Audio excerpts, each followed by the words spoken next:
અમદાવાદની વાત કરીએ। અમદાવાદમાં ભગવાન જગન્નાથજીની અષાઢી બીજની રથયાત્રા પહેલા યોજાનારી પરંપરાગત જળયાત્રાને લઈ મ્યુનિસિપલ કોર્પોરેશનની સ્ટેન્ડિંગ કમિટીમાં મહત્વની ચર્ચા થઈ। સુભાષ બ્રિજના સમારકામ અને વાસણા બેરેજના દરવાજાના રિસ્ટોરેશન માટે સાબરમતી નદી ખાલી કરવામાં આવી હતી। હવે આગામી 29 જૂનના રોજ યોજાનાર જળયાત્રા પૂર્વે 25 જૂન સુધીમાં સાબરમતી નદીને ફરીથી પાણીથી ભરી દેવા માટે સ્ટેન્ડિંગ કમિટીએ કડક સૂચના આપી છે। સિંચાઈ વિભાગ સાથે પરામર્શ કરી નદીમાં બનાવવામાં આવેલા પાળાને કોઈ નુકસાન ન થાય તે રીતે કામગીરી કરવા માટે આદેશ અપાયો છે। એબીપી અસ્મિતાએ આ મુદ્દે અહેવાલ પ્રસારિત કર્યો હતો, જેની ગંભીર નોંધ લઈ સ્ટેન્ડિંગ કમિટીમાં તાકીદની ચર્ચા હાથ ધરવામાં આવી હતી। હવે આ મામલે સાબરમતી રિવરફ્રન્ટ નિગમ લિમિટેડ સિંચાઈ વિભાગ સાથે બેઠક કરી આગળની કાર્યવાહી કરશે।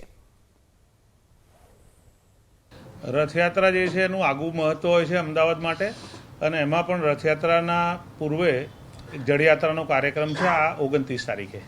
આજે જે સૂચના આપેલી છે કે રથયાત્રા જે છે એની જળયાત્રાને પહેલાં પાણી ભરાવાની જે વ્યવસ્થા જે છે એ કરવી જોઈએ, અને મિટિંગમાં અમને જાણકારી પણ આપી છે કે 22મી તારીખથી આ પાણી ભરવાની પ્રક્રિયા જે છે સાબરમતીમાં એ શરૂ કરવામાં આવશે।